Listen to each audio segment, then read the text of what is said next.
খাবার টেবিলে এখন শুধু বাড়ির সদস্য মেহমানদের খেতে দিয়েছিল। নিখিল নেহার দিকে তাকিয়ে বলল, তোরা না ডাকতে গেলি, দুই মহান ব্যক্তি এখনো আসলো না কেন? বৃষ্টি বলে উঠল, হতাশ ভাইয়া, পুরোটাই হতাশ। এবার দুজন পাগল হয়ে গেছে, স্মৃতিশক্তি বুড়িগঙ্গায় ভেসে গেছে। তাহমিদা বলে উঠল, ওই তো সাব্বির আসছে, তা জেরিন কোথায়? সাব্বির চেয়ার টেনে মিহিরের পাশে বসতে বসতে বলল, মাথা গরম মহিলার সকাল সকাল নিজের রুম দেখে মাথা গরম হয়ে গেছে। কাউকে বলো যাতে রুমটা দ্রুত আগের মতো ঠিকঠাক করে, না হয় মাথা ফাটিয়ে দেবে এসে আমাদের। বুঝিয়ে বাথরুমে দিয়ে এসেছি, বলেছি মাথায় পানি দেবন, ঠান্ডা হবো মাথা। মিহির বলল, তা ভাই সাহেব বিরিয়ানির টেস্ট কেমন ছিল? সাব্বির প্লেট উল্টে বলল, টেস্ট করার পর বলবো, ততদিন তুমি বাবা দাদা হয়ে যাবে। নিখিল ঠুট কামড়ে হেসে ফেললো। নেহা গুতো মেরে ফিসফিস করে বলল, এই আমাকে একটু বলুন তো, কাল থেকে শুধু সমুচা বিরিয়ানির কথা শুনছি, এরা কোন সমুচার কথা বলছে? কিছুই তো বুঝলাম না। নিখিল চেয়ারে ফাঁক দিয়ে নেহার কোমর জড়িয়ে ধরে বলল, তুই কোনটা খেতে চাস বল, সমুচা বিরিয়ানি নাকি নিখিল স্পেশাল কিছু? নেহা বলল, আপনি কি সবকিছু বাদ দিয়ে এখন রান্না করে খাওয়াবেন? নিখিল হেসে দিল। নেহা মুখ ভেঙচি কাটলো। নিখিল আবারও বলল, তুই খেতে চাইলে আমি তোকে খাওয়াবো। নেহা বলল, তাহলে ওদেরকেও বলবো, আপনি একা কেন আমাকে খাওয়াবেন, সবাইকেই খাওয়ান। নিখিল বলল, না, এটা শুধু স্পেশাল তোর জন্য, রাতে রেডি থাকবি, আমি তোকে নিখিল স্পেশাল খাবারটা দিব। নেহা চোখ ছোট ছোট করে বলল, আচ্ছা।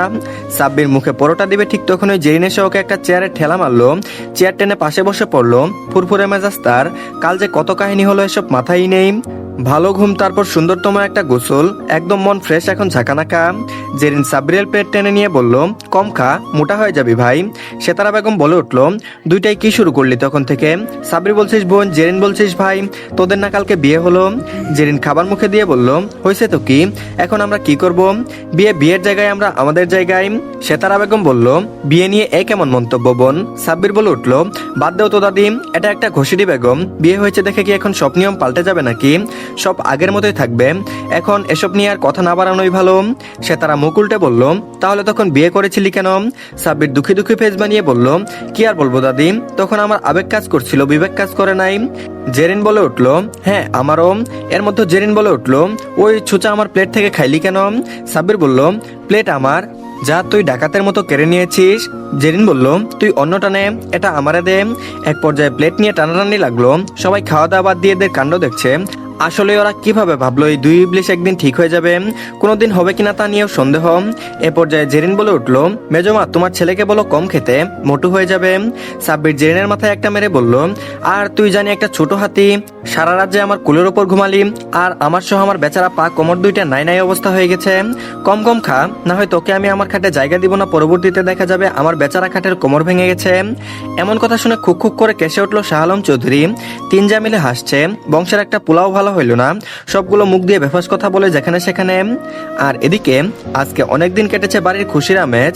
পরিবারের সব সদস্য যখন হাসি খুশি থাকে তখন না চাইতেও বাড়িটা থাকে শান্তিতে ভরপুর। বাড়ির ইট পাথরের তৈরি নির্জীব বস্তুগুলো যেন বলে, এই দেখো তোমরা, ওরা কেমন হাসছে, ওদের চোখ মুখ হাসছে, মন ভরে কেমন আনন্দে মেতেছে, এত এত ক্লান্তি শেষে কেমন এই শান্তির নীড়ে ফিরেছে, নিজেদের ফুরফুরে করছে। আমরা কিন্তু এই নীড়েরই অংশ, আমরাও খুশি ওদের খুশিতে। ভার্সিটি পরীক্ষা শেষ হয়েছে। নেহা, বৃষ্টি, জেরিন, সাব্বির দুজন মিলে বোনদের যথাসম্ভব সাহায্য করছে। কাজের ফাঁকে নিখিল, মিহিরও তাদের খেয়াল রেখেছে। পড়তে পড়তে জান প্রাণ লাগিয়ে দিয়েছিল, তার ফল পেয়ে দুজনেই পাবলিকে চান্স পেয়েছে, তাও একই ভার্সিটিতে। খুশি যেন ধরে না আর। শাহ আলম চৌধুরী মেয়েদের রেজাল্টে খুশি, পুরো এলাকার মসজিদে মিষ্টি বিলিয়েছেন। আর কি চাই, ছেলে মেয়েদের কৃতিত্বই তো সব বাবা মায়ের পাওয়া। বৃষ্টির জেনেটিক ইঞ্জিনিয়ারিং মোটেও ভালো লাগে না, জীববিজ্ঞান নিয়ে মেয়েটা বরাবরই অনাগ্রহী, কিন্তু নেহার থেকে দূরে যাবে না তাই এই সাবজেক্টেই চয়েস দিয়েছিল। পেয়েও গেছে, তাদের পজিশন ছিল প্রথমের দিকে, সে সুবাদে পেতে অসুবিধা হয়নি তেমন। আজ ভর্তি হতে যাচ্ছে নেহা, বৃষ্টির সাথে যাবে সাব্বির আর জেরিন। কোম্পানির এক বড় ইভেন্ট হবে আজ, সব প্রতিপক্ষ কোম্পানিগুলোই থাকবে সেখানে, যার যার কোম্পানির গুরুত্বপূর্ণ প্রোডাক্ট দেখানো হবে। পরবর্তী মাসখানেকের মধ্যে রেজাল্ট আসবে কোন কোম্পানি সেরা হয়েছে, তাই নিখিল বা অন্য কেউ আসতে পারেনি। সাব্বির কিছুদিন হলো কোম্পানিতে জয়েন করেছে। যতই হোক বিয়েটা হয়েছে, জেরিনের দায়িত্বটা নিতে চাই সাব্বির, তাই কাজ করাটা আবশ্যক মনে করেছে। এতে বড়রাও মতবিরোধ করেনি, ছেলেকে মেরুদণ্ডহীনের মতো বসিয়ে রাখতে চায় না তারা। আত্মনির্ভরশীল হওয়াটা জরুরি, কাজ শিখুক, পরবর্তীতে বড় পদে জয়েন করতে পারবে। শাহ আলম চৌধুরী, শহীদুল চৌধুরী একসাথে কথা বলছিলেন, তখন মাহবুব চৌধুরী এসে বললেন, ভাইজান, খান পরিবারের কাউকে দেখলাম না তো, বিশেষ করে সাহিল ছেলেটা। কয়েকদিন আগে ও একটা ইভেন্টে আমি গিয়েছিলাম, সেখানে শুধু ইলিয়াস খান ছিল, তার ছেলেকে ছাড়া সে কোথাও যায় না, তবে কি সে এখন ছেলে পুরোপুরি উধাও হয়ে গেল?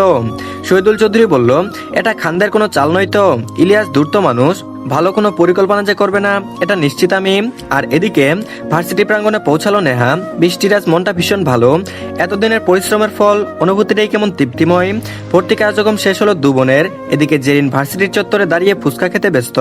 সাব্বির, নেহা, বৃষ্টি সেখানেই গেল। বৃষ্টি বলে উঠল, আপু একা একা খাচ্ছ, আমাদের জন্য অপেক্ষা করতে একটু। জেরিন খাওয়ার ফাঁকে বলল, কে তুমি মহাশয়া, এখন এসেছো, খেয়ে ফেলো, আমি অপেক্ষা করতে পারি না এত। জেরিনের খোলা চুল বারবার বিরক্ত করছে। তা দেখে সাব্বির বলে উঠল, পেতনি সাজতে এত ভালো লাগে তোর, চুলগুলো ছেড়ে এসেছিস কেন? চুল বাঁধার কিছু থাকলে দে। জেরিন বলল, তোর পকেট দেখ। সাব্বির বলল, আমার পকেট কি তোদের কসমেটিক্সের দোকান যে সেখানে থাকবে? আশ্চর্য। জেরিন বিরক্তি নিয়ে বলল, দেখ আছে, আমি রেখেছিলাম, বেঁধে দে। সাব্বির বলল, শোকের তোলা 80 টাকা, আমাকে পেয়েছিস তো সরকারি কামলা। সাব্বির পকেটে হাত ঢুকিয়ে অবাক, মেয়েটা পারেও বটে। আজকাল হুটহাট এসে ওর রুমে ঘুমিয়ে পড়ে, মাঝে মধ্যে নিজের জিনিসপত্র ফেলে চলে যায়, আবার কখনো কখনো বলে তুই এই করে দে ওই করে দে, মানে সব কাজ পারলে সাব্বিরকে দিয়ে করাই। বিয়ে করাতে রুমে আসার পারমিশন যেন ফ্রিতে পেয়ে গেছে ঘসিটি বেগম। কিছু বলাও যাবে না, বাড়ির সব মানুষ আবার কন্যা ভক্ত, তাহাদিগকে কিছুই বলা যায় না। জেরিনের চুলগুলো বেঁধে দিল সাব্বির, পরে টিস্যু দিয়ে মুখে দিল। তা দেখে নেহা বৃষ্টি মুখ চেপে হাসলো। ওরা মনে মনে ভাবলো, এই দুই পাগল জানেই না ওরা মনের অজান্তেই দুজন দুজনের কতটা আপন হয়ে গেছে। একজনের জন্য অন্যজন ছাড়া চলেই না, কিন্তু ঝগড়া করে নিজেদের মহান প্রমাণ করে, বুঝায় ওদের মধ্যে কোনো ভালো সম্পর্ক আদতেও নেই। আর এদিকে মিহির নিখিলকে একপাশে সরিয়ে নিয়ে বলল, সাহিল আসেনি কেন? তুই এত স্বাভাবিক আছিস কি করে, ওটাই তো বুঝতে পারছি না। জেরিনের বিয়ের দিন এত বড় কাণ্ডটা ঘটলো, তুই ওর সাথে দেখা করতে যাবি বললি, পরে থেকে সাহিলের কোনো খবরই নাই। কি হয়েছে বলবি তো নাকি? নিখিলের শান্ত কণ্ঠ, সাহিল বর্তমানে কানাডা আছে, হসপিটালে ভর্তি। মিহির বলল, কি বলছিস এসব, কি হয়েছে ওর? নিখিল বলল, কেউ জেনে বুঝে ওর অ্যাক্সিডেন্ট করিয়েছে। ওই দিন রাতে ওর সাথে কথা বলতেই যাচ্ছিলাম, রাত তখন 9টা, হঠাৎ ওই চোখে পড়লো রেস্টুরেন্টের সামনে মানুষের জটলাম, কৌতূহলবশত গিয়েছি, দেখলাম সাহিল পড়ে আছে রক্তাক্ত অবস্থায়, পরে হসপিটালে নিলাম, পরে কন্ডিশন দেখে মনে হলো বিদেশে নেওয়াটা ভালো। মিহির বলল, তোর কি মাথা খারাপ, শত্রুকে তুই বিদেশে নিয়ে গিয়ে চিকিৎসা করাচ্ছিস? নিখিল বলল, আমি কারো দুর্বলতার সুযোগ নেই না মিহির, ও সুস্থ হোক, ওর সাথে তো অনেক হিসাব বাকি, একদম জন্মের সময় থেকেই তো ওর সাথে আমার হিসাব শুরু হয়েছে, এত সহজে কি মিটবে? মিহির বলল, তোর শ্বশুর জানতে পারলে তোকে বিনা নোটিশে হরর মুভি দেখিয়ে দিবে। নিখিল বলল, ভাবছি এবার রিসেপশনটা করব, কতদিন আর বিয়েটা লুকিয়ে রাখবো, সময় হয়তো এসে গেছে এবার।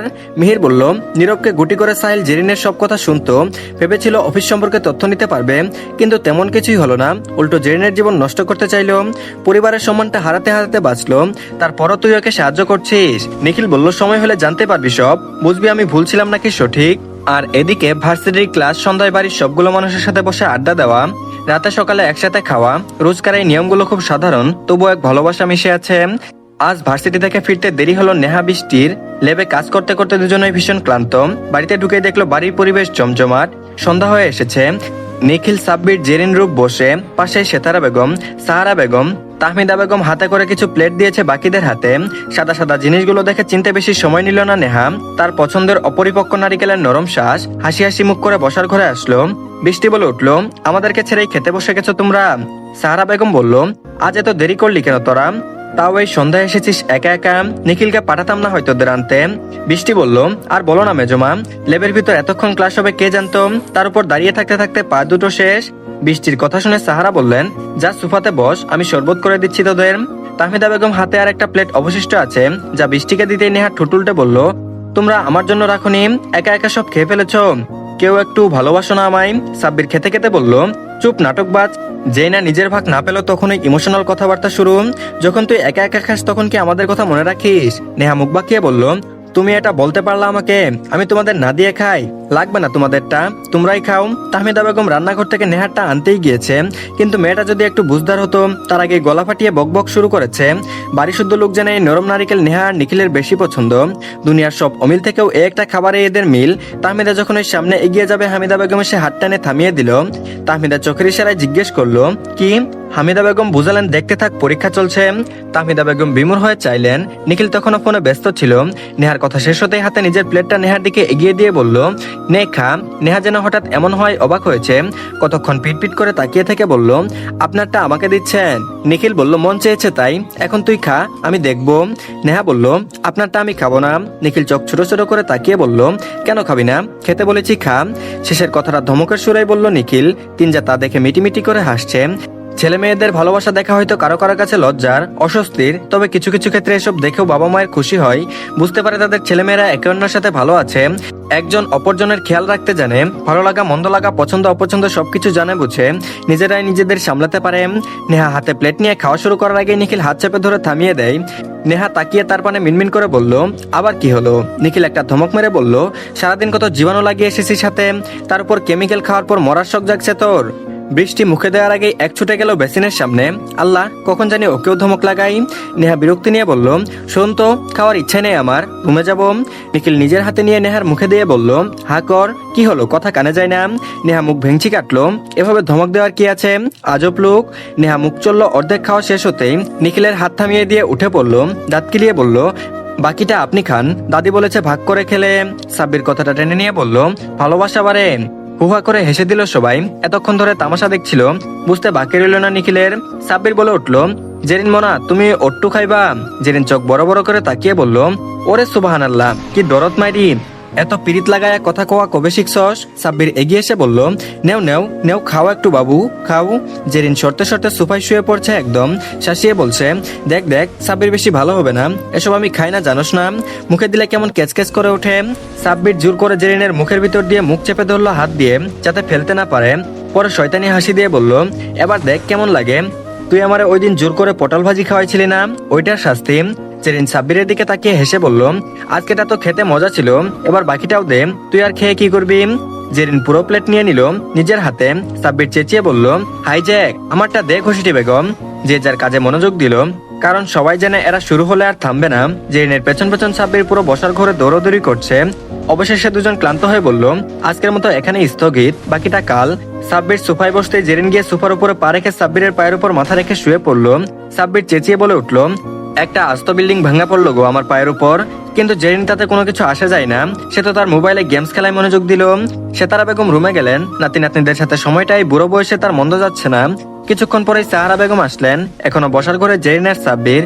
সাহারা বেগম এসে বললেন, এই তোদের কি ঘরে জায়গার অভাব পড়েছে, এখানে এভাবে শুয়ে আছিস কেন? সাব্বির বলে উঠল, এক জায়গায় শুয়ে পড়লেই তো হয় মা। জেরিন বলল, মেজমা গেমস খেলছি তো। শোনামো না মা, তুমি না ভালো, যাও নিজের কাজ করো গিয়ে। সাহারা বেগম আচমকা দুজনের কান টেনে ধরে বলল, দুজন কি এখনো ছোট আছিস, বিয়ে করেছিস, জ্ঞান বুদ্ধি কবে হবে তোদের? সাব্বির বলল, আহ মা, লাগছে তো। রাতের খাবারের ব্যবস্থা করতে নিচে আসছিল হামিদা বেগম, দুজনকে কান ধরে রাখতে দেখে বলল, কি করে ছেলে মেয়ে যে দুইটাই? সাহারা বেগম বলল, কি করেনি বলো আপা, যেখানে সেখানে যাতা শুরু করেছে, বাচ্চা আছে নাকি এখন, এরা জিজ্ঞেস করো তো।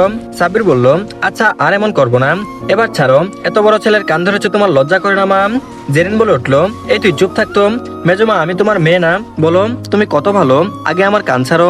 সারা দুজনের কান ছেড়ে বলল, আল্লাহ এদের বুঝ দাও, না হয় আমার আর জীবনে দাদি হওয়া হবে না। জেরিন বলল, তা ঠিকই বলেছো মেজমা, তোমার ছেলে তো কোনো মেয়ের দিকে তাকায় না, তাহলে একটা মেয়েও ধরে আনা যেত, পরে তুমি দাদি হতে পারতে। সাব্বির চোখ বড় বড় করে তাকালো, জেরিনের মুখ চেপে ধরে টেনে নিয়ে যেতে যেতে বলল, মা তুমি যাও রান্না করো, এর কথায় কান দিও না। জেরিন হাত সরিয়ে বলে উঠলো, এই শয়তানের নানা, আমার মুখ ধরলি কেন, আমি তো মেজমায়ের কষ্টের কথা ভেবেছিলাম। সাব্বির বলল, গাধি একটা। আর এদিকে নেহা মুখ গুমরা করে বসে আছে। নিখিল একটু পরপর তাকাচ্ছে ওর দিকে, একটু পর উঠে এসে নেহাকে পেছন থেকে জড়িয়ে ধরে বলল, বউজান মন খারাপ? নেহা মুখ ঘুরিয়ে নিল, নিখিল ঘাড়ে মুখ গুজে দিয়ে বলল, সরি বলেছি তো, সত্যি অনেক কাজ ছিল একই দিন। নেহা বলল, থাকুন আপনার কাজ নিয়ে, আমাকে বলতে বলেছি আপনাকে, সরুন তো ঘুমাবো। নিখিল নেহাকে ঘুরিয়ে নিজের মুখোমুখি করলো, কপালে চুমু দিয়ে বলল, চল তোকে একটা জিনিস দেখাই। নেহা বলল, না কিছু দেখতে চাই না আমি। নিখিল বলল, আমার স্পেশাল খাবারটা কিন্তু তুই এখনো খেতে পারিসনি নেহা। নেহা মুখ বাঁকিয়ে বলল, আপনি তো দিলেনই না রান্না করে। নিখিল নেহার কানের কাছে মুখ নিয়ে চুমু দিল, ফিসফিস করে বলল, তুই এত অবুঝ কেন জান, এই খাবার তো রান্না করা যায় না, কোথাও পাওয়া যায় না। নেহা বলল, তাহলে? নিখিল বলল, আমার কাছে বিরিয়ানি মানে তুই। নেহা চোখ বড় বড় করে তাকালো, লজ্জায় নাল নীল হয়ে যাচ্ছে মেয়েটা, চোখের পলক পড়লো পরপর। নিখিল আরো একটু মিশে গিয়ে বলল, তুই এখন এত লজ্জা পাস নেহা, আমাকে পাগল করার এত তারা কিসের তোর? যখন সুযোগ পাস তখনই কোনো না কোনো ভাবে আমাকে একদম তুইতে মত্ত করতে বাধ্য করিস। নেহা নিখিলকে সরিয়ে দিয়ে বলল, আমি আপনাকে বাধ্য করি আমার কাছে আসার জন্য, না হয় আসতেন না, ভালো তো। নিখিল নেহার গালে হাত রেখে আদুরে কণ্ঠে বলল, আপনি সামনে না থাকলেও তো আমি পাগল হই ম্যাডাম, আপনার যে একটা নিজস্ব মন মাতানো বউ বউ গ্রান আছে, সেটা সবসময় আমার নাকের কাছে লেগে থাকে। আমার সাথে তো পুরোপুরি মিশে গেছেন আপনি। আপনি না থাকলেও আপনাকে আমি অনুভব করে যান। ভালোবাসি তো মিসেস চৌধুরী। নেহা বলল, আদিক্ষেতা। নিখিল ঠোঁট প্রসারিত করে হাসে। নেহা নিখিলের বুকে এলোপাথারি মেরে বলল, আপনি একটা খারাপ লোক। নিখিল নেহার কোমর জড়িয়ে ধরে বলল, বিরিয়ানি টেস্ট করতে মন চাচ্ছে যান। নেহা লজ্জায় লাল হয়ে যাচ্ছে বারবার, তারপর বলে উঠল, ছি ছি, নির্লজ্জ অসভ্য লোক। নিখিল বলল, না না যান, তোমার একমাত্র স্বামী। নেহা হেসে উঠল। নিখিল বুকে হাত দিয়ে বলল, এভাবে হেসো না প্রিয়তমা, বুকে এসে লাগে তো। নেহা বলে উঠল, ধুর। নিখিল আবারও বলল, আমি কি আপনাকে পেতে পারি এখন? নেহা বলল, না। নেহা ঠোঁট চেপে হাসছে। নিখিল নেহার ঠোঁট জোড়া নিজের আয়ত্তে নিয়ে একটা চুমু দিয়ে বলল, বল আমি আর তুই দুজনকে আলাদা। নেহা হাসতে হাসতে বলল, না। নিখিল বলল, মজা নিচ্ছিস? নেহা বলল, কখন? কার ঘাড়ে কটা মাথা যে আপনার সাথে মজা নিবে? নিখিল নেহাকে কোলে তুলে নিয়ে বলল, ভদ্রলোক হতে চেয়েছিলাম, তুই তা হতে দিলি না। নেহা নিখিলের গলা জড়িয়ে ধরে বলল, মিস্টার নিখিল, আমার প্রিয় স্বামী, তোমার অসভ্য নির্লজ্জ রাগী কন্ট্রোল হারানো অভদ্র রূপটাই আমার ভীষণ পছন্দ। নিখিল বলল, তাই বুঝি? তবে আজ আবার হলাম না হয় তোমার জন্য চরম অসভ্য। বৃষ্টি বলল, মিহিরের বাচ্চা, তুমি কি আসবে? মিহির বলল, আমার বাচ্চা তো তোমার পেটে থাকবে জান। বৃষ্টি চেঁচিয়ে বলে উঠল, মিহির। মিহির নিঃশব্দে হাসলো। বৃষ্টি রেগে বলল, তুমি আসবা কিনা বলো, আমার তোমাকে ছাড়া ঠিক মতো ঘুম আসছে না। মিহির বলল, তাই বুঝি? সেদিন কে জানি বলেছিল তোমাকে লাগবে না আমার, যাও চলে যাও। বারবার শ্বশুর বাড়ি আসা নাকি শোয়া পাই না। বৃষ্টি বলল, আসো প্লিজ, তোমাকে না দেখে কি আমি থাকতে পারি বলো? রাগ করে কি নাকি বলেছি তাই বলে তুমি আশা বন্ধ করে দেবে? আমার কথা তো তোমার একটু মনে পড়ে না? পুরনো হয়ে গেছি তাই তো এখন। শ্বশুর বাড়িতে না আসতে পারলে নিজের বাড়ি নিয়ে যাবে, এক্ষুনি মানে এক্ষুনি আমি তোমার কাছে থাকবো। মিহির বলল, পারবো না, চুপচাপ ঘুমাও। বৃষ্টি বলল, ঠিক আছে, আসতে হবে না, তোমাকে ফোন দেওয়াই ভুল হয়েছে আমার। বৃষ্টি ফোন কেটে দিতেই দরজায় টুকা পড়লো। বৃষ্টি বিরক্তি নিয়ে বলল, কে? কোনো জবাব এলো না। আবার টুকা পড়তে বৃষ্টি রেগে উঠে গিয়ে দরজা খুললো। দরজার বাইরে বুকে হাত গুজে দাঁড়িয়ে আছে মিহির। বৃষ্টি মিহিরকে দেখে দরজা আটকে দিতে চাইলো। মিহির জোর খাটিয়ে দরজা খুলে ভিতরে চলে আসলো। বৃষ্টি গিয়ে বসে পড়লো খাটে। মিহির দরজা আটকে এসে বসলো তার পাশে। বৃষ্টি মুখ ঘুরিয়ে নিল। মিহির শক্ত করে জড়িয়ে ধরলো বৃষ্টিকে। বৃষ্টি কোনো প্রতিক্রিয়া দেখালো না, মিহিরও ছাড়লো না। বেশ কিছুক্ষণ পর বৃষ্টি মিহিরকে জড়িয়ে ধরে কেঁদে ফেললো। মিহির বৃষ্টির মুখ উঁচিয়ে চোখ মুখ মুছে দিতে দিতে বলল, আমার এই ব্যক্তিগত মেঘ, তোমার শুধু আমার হৃদয়ের বর্ষণের অধিকার আছে, নিজের চোখের কাজল লেপটে ফেলতে তার ব্যবহার করার পারমিশন কিন্তু আমি দেইনি। বৃষ্টি বলল, নির্দয় লোক, এখন কেন এসেছ? এখন যাও, লাগবে না আমার তোমাকে। মিহির বলল, সত্যিই চলে যাব? বৃষ্টি বলল, তোমাকে খুন করব আমি। মিহির হেসে দিয়ে বলল, খুন হতে এসেছি ম্যাডাম, আপনার হাতে মরেও শান্তি। বৃষ্টি বলল, ঢং দেখাবা না আমাকে। মিহির বৃষ্টির কপালে অদর ছুঁয়ে দিয়ে বলল, ভালোবাসি ভালোবাসি ভালোবাসি। মিহিরের সব ভালোবাসার মালিক শুধু তার মেঘবালিকা, আর কেউ না। বৃষ্টি মিহিরের গালে একটা চুমু দিল, পরপর আরো কয়েকটা দিয়ে লজ্জায় টুপ করে লুকিয়ে পড়লো মিহিরের বুকে। মিহির শব্দ করে হেসে ফেললো, তারপর বলল, ওরে আমার লজ্জাবতী লতা।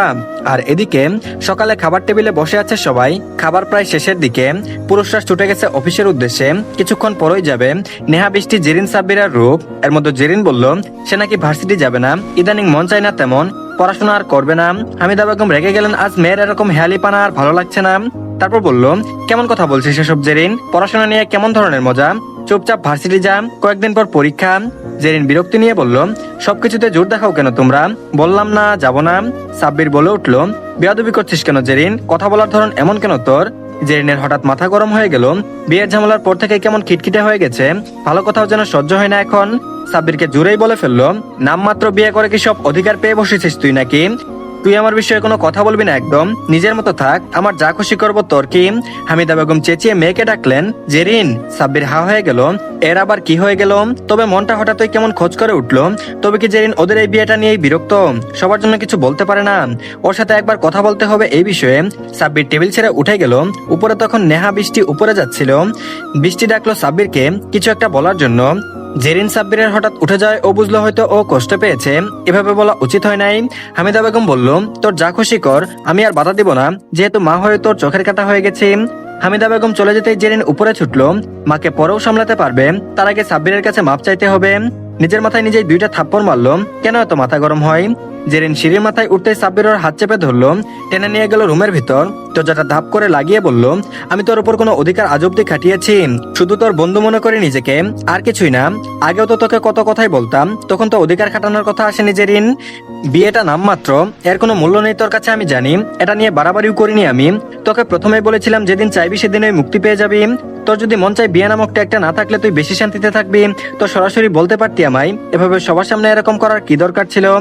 তোর ব্যাপারে আর কোনোদিন কিছু বলবো না আমি, তুই মুক্তি পেয়ে যাবি। আমি উকিলের সাথে কথা বলবো, একটা উটকো ঝামেলা না রাখাই ভালো। আর আমি কাল বাড়ি ছেড়েও চলে যাব। তোর যেহেতু আমাকে সহ্য করতে সমস্যা হচ্ছে, সেহেতু আমাদের দূরে থাকাই ভালো। একসাথে থাকলে তোর বিরক্তির পরিমাণ বাড়বে, বাড়ির লোক এসব দেখে কষ্ট পাবে। তার থেকে ভালো আলাদা থাকা। জেরিন বলল, আমি আসলে ওভাবে বলতে চাইনি, তুই বাড়ি ছেড়ে যাস না প্লিজ। জেরিনের ধরা হাতটা ঝাপটা মেরে ছাড়িয়ে রুম থেকে বের হয়ে গেল সাব্বির। জেরিন অসহায় দৃষ্টিতে তাকালো, নিজেকে প্রশ্ন করলো, আদৌ কি সে সাব্বির থেকে মুক্তি চায়? ও না থাকলে শান্তিতে থাকবে? জেরিনের বুকের ভিতরটা অদৃশ্য ব্যথায় কুকড়ে উঠলো। যদি সাব্বির চলে যায় তখন? কেন সে জানে না, তবে সাব্বিরকে না দেখলে ভীষণ রকম কষ্ট হবে এটা বুঝতে পারছে। জেরিন ছুটে নিচে চলে যায়, কিন্তু সাব্বিরকে পায় না। ছেলেটা রাগ করে চলে গেল এভাবে। আর এদিকে কেউ বলল, বলুন ইলিয়াস খান। অগত্য ব্যক্তির কণ্ঠে রাগে হিসিয়ে উঠলো ইলিয়াস খান। তাতে দাঁত চেপে বলল, সাহিল কোথায়? কে তুমি? কেন আটকে রেখেছো আমার ছেলেকে? লোকটি বলল, ভুল করছেন আপনি। সাহিল আপনার ছেলে না, শাহ আলম চৌধুরীর ছেলে, যাকে প্রায় 27 বছর আগে হসপিটাল থেকে চুরি করেছিলেন আপনি। ইলিয়াস খান বিচলিত কণ্ঠে বলল, কে কে তুমি? একথা কি করে জানলে? বলো। ফোনটা কেটে গেল। নিঃশব্দে ঘেমে নিয়ে একাকার হয়ে গেলেন ইলিয়াস খান। এতদিনের ধামাচাপা দিয়ে রাখা সত্যটা এভাবে জেনে গেল, আর কিভাবে? কিছুক্ষণ পর আরো একটা মেসেজ আসলো ইলিয়াস খানের মোবাইলে। মেসেজে লেখা ছিল, সত্য কোনোদিন চাপা থাকে না, আর হ্যাঁ, পাপ তার বাপকেও ছাড়ে না। আপনার ধ্বংসের সময় শুরু এখন থেকে। Tick tick tick. সাব্বির বাড়ি ফিরেনি, কোথায় গিয়েছে সেটাও জেরিনকে বলছে না। জেরিনের মনটা ভীষণ রকম খারাপ। সাব্বিরকে এতগুলো কল করেছে, কিন্তু ছেলেটা ভাব নিয়ে ফোন রিসিভ করলো না। মন খারাপ নিয়ে সিঁড়ি বেয়ে উপরে উঠছিল, তখনই শুনতে পেল হামিদা বেগম সাহারা বেগমকে বলছে, জেরিনকে বিয়ে করে অযথা মাঝখান থেকে সাব্বিরের জীবনটা নষ্ট হলো রে সাহারা। ছেলেটা আমাদের কত ভালো, ও একটা ভালো মেয়েকেই তো জীবন সঙ্গী রূপে আশা করে। আমরাও করছিলাম নিজের মেয়ে হোক জেরিন, ও যদি অন্য কোথাও বিয়ে করতো জানি কোনো অভিযোগ আমরা পেতাম না। কিন্তু ওর ব্যবহার দেখছিস দিন দিন কেমন হচ্ছে। সাব্বিরকে একটু সম্মান পর্যন্ত করে না। ছেলেটা ওর মতো ওকে থাকতে দিয়েছে, সবকিছু ওর মন মতো করার অধিকার দিয়েছে। নিজের কথা একবারও ভাবলো না। আর ও কি করলো? স্বার্থপরের মতো ছেলেটাকে অপমান করে দিল। জেরিনের ওই দিন বিয়ে না হলে আহামরি কিছু তো হতো না। পরিবারের সম্মান করে ওদের দুজনের জীবন কেমন এলোমেলো হয়ে গেল। সাব্বির আর ওর ডিভোর্স হয়ে যাক, দুজন নিজেদের মতো থাকুক, তাও এভাবে একে অপরকে অপমান অপদস্থ না করুক। সাব্বিরের জন্য ভালো মেয়ে খুঁজে এনে দিব আমি তোকে সাহারা। জেরিন কথাগুলো শুনে কেঁদে দিয়েছিল, এমনিতেই মন খারাপ ছিল, তার উপর নিজের মায়ের কথাগুলো একদম সহ্য করতে পারলো না, যেন দৌড়ে চলে গেল নিজের রুমে। হামিদা বেগমের কথা শুনে সাহারা হেসে বলল, আহা আপা, তুমি কবে থেকে বাচ্চাদের কথা কানে নিচ্ছ বলো তো? ওই গাদারুদ্দোকে চিনো না তুমি? এই আবার দেখবে এদের মিলমিশ হয়ে যাবে। সাব্বিরের জন্য জেরিনের থেকে ভালো মেয়ে আর কোথায় পাবে বলো? আমার ছেলে যা ভেদর, দেখতেই সহজ সরল, সারাদিন কি মেয়েটাকে কম জ্বালায় বলো? এরকম করলে অন্য কোনো মেয়ে সহ্য করতে পারবে? 2 দিন না হতেই অন্য মেয়ে পালাবে। এসব ডিভোর্সের কথা বলো না তো। দেখবে এবার এদের সম্পর্কটা জোড়া লাগবে। দুইটার মধ্যে এত টান মায়া তবুও বুঝতে পারে না সম্পর্কটা আসলে কেমন, ওইটাই বুঝতে অসুবিধা হচ্ছে এদের। সময় দেও, দেখবে সব ঠিক হয়ে যাবে। নেহা বৃষ্টিকে দেখলাম কি জানি বলে সাব্বিরকে কয়েকদিনের জন্য ট্যুরে পাঠিয়ে দিয়েছে। একটু দূরে থাকুক না, দেখবে এই পাগলের কেমন বেহাল দশা হয়। পেঁচে না পড়লে সোজা হওয়ার মানুষ নাকি? তুমি এত কিছু ভেবো না তো, সব ঠিক হয়ে যাবে। হামিদা বেগম হতাশার শ্বাস ছেড়ে বলল, তাই যেন হয়। জেরিন কাঁদতে কাঁদতে ঘুমিয়ে পড়েছে সন্ধ্যায়। রাতের খাবার খেতে ডাকতে এসেছিল নেহা। জেরিনের সারা শব্দ নেই। আওয়াজ শুনে বৃষ্টি এসে বলল, কিরে আপু কি দরজা খুলছে না নাকি? নেহা মাথা নেড়ে না বুঝালো। বৃষ্টি বলে উঠলো, যাক ডুস কাজে দিয়েছে, একটু কষ্ট পেতে দে। মর্ম বুঝতে না পারলে মানুষ হীরাকেও পায়ে ঠেলে দেয়। নেহা বলে উঠলো, ভাইয়া তো যেতেই চাইনি, কত ছল করে পাঠানো হলো। সে তো জেরিন বলতে অজ্ঞান, জেরিনকে কষ্ট দিতে পারবে না। কিন্তু যখন জিজ্ঞেস করলাম জেরিন আপুকে ভালোবাসো, তখন বলল কি নাউজুবিল্লাহ কথা। এগুলো কেমন নষ্ট কথাবার্তা নেহা বোন, বিরক্তিকর। এরা কবে বুঝবে বলতো এরা যে দুজন দুজনকে ভালোবাসে? বৃষ্টি বলল, বুঝবে, কিন্তু স্বীকার করবে কিনা সন্দেহ, ভাঙবে কিন্তু মচকাবে না।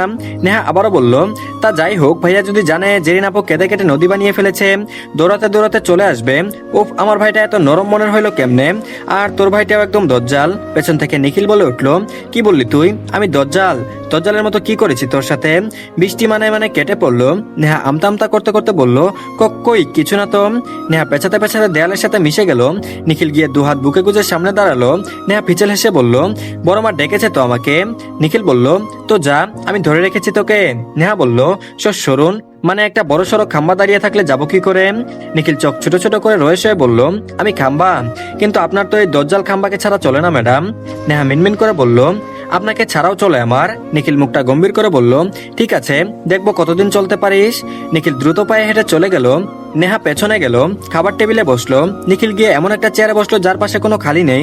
নেহা দেখলো কটমট দৃষ্টিতে তাকিয়ে, মজা করে একটা কথাও বলা যায় না এই লোককে, ভাবে একদম মাটিতে পা পড়ছে না। নেহা চেয়ার টেনে শব্দ করে বসে পড়লো। খাওয়া শেষে নিখিল আগে ভাগে উঠে গেল। নেহা গেল আরো কিছুক্ষণ পর। নেহা গিয়ে দেখলো নিখিল ভিতর থেকে দরজা লক করে দিয়েছে। এবার আগে নাক মুখ লাল হয়ে আসলো নেহার। দরজায় একটা ধাক্কা দিয়ে বলল, দরজা খুলুন বলছি, একদম ঢং করবেন না আমার সাথে। নিখিল মনে হয় কানে তুলো দিয়েছে, সে খুললো না। নেহা দমে যাওয়ার পাত্রী নয়, দরজার সামনে ঠেস দিয়ে মেঝেতে বসে পড়লো। মোবাইলটাও ভিতরে, বসে বসে সে ফোন চালাবে তাও কোনো উপায় নেই। দরজা ধাক্কা দেওয়া বন্ধ হয়। নিখিল কিছুটা অবাক হলো, ভাবলো চলে গেছে হয়তো, যা ঘুম কাতরে নিশ্চিত গিয়ে ঘুম দিবে। নেহা একটু পর বলল, দরজা না খোলা পর্যন্ত আমি এখানেই বসে থাকবো বলে দিলাম, ঘুম পাচ্ছে আমার, দরজাটা খুলুন, পরে যত ইচ্ছে মুখ ফুলিয়ে বসে থাকুন।